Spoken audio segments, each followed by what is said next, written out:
Alright, so I wanted to do an update video. I actually removed the other video that I made on this particular locomotive because I was incorrect on part of it. This locomotive is a 1949 Lionel locomotive engine, and this is post-war, so not pre-war, it's post-war.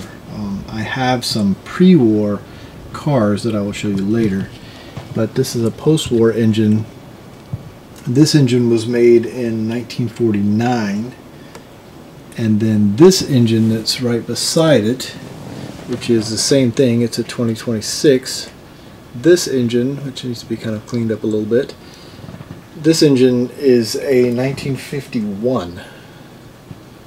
So we have a 1951 and a 1949 side by side. So, and how you can tell the difference is this has a single wheel in the back, and then 3 and 1, and this has 2, 3 and 1. How about that?